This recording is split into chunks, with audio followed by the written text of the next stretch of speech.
Hello, good morning! Welcome po ulit sa kusina ni Kaka. And for today's video, magluluto po tayo ng spicy ginataang langka.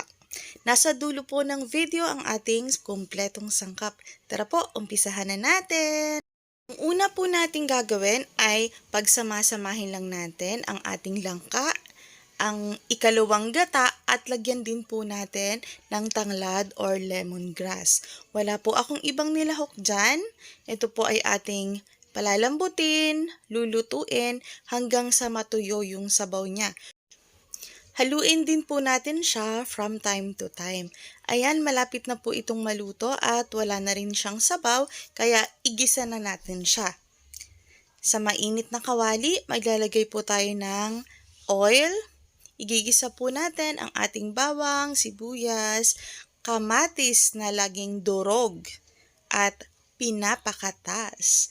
At isasabay ko na rin po dito ang ating tinapa at siling na green. Yung tinapa ko po ay hinimay-himay ko na at ang siling green naman po natin ay optional lamang. Pwede rin po kayong gumamit dito na panlahok na sardinas or isda. Kaya lang, ang choice ko lang po ay tinapa kasi ito po ay mas higit na malasa.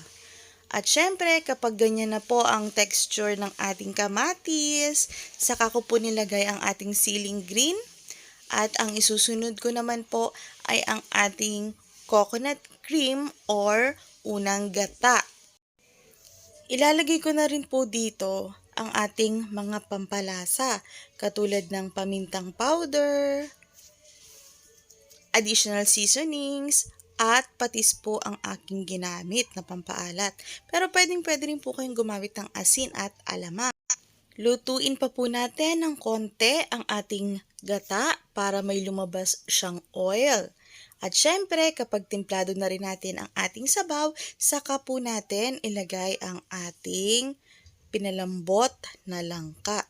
Haluin po nating mabuti para mas manuot ang kanyang lasa sa bawat hibla ng ating gulay. Bawat hibla! Ayan, haluin na lang natin ng maigi at pakukuluin pa ulit natin ito ng ilang minuto. At syempre, maglalagay pa tayo dito ng siling labuyo. Kulang ang anghang kapag siling green lang, pero ito po ay optional lamang. Ready to serve na po ito mga kakusina. Sana po ay nag-enjoy kayo sa aking video. Ayan. Hindi ko po pala inubos yung pinalambot nating langka kasi medyo konti ang aking unang gata. Salamat po sa panonood. See you on my next video. Bye-bye! Ingat!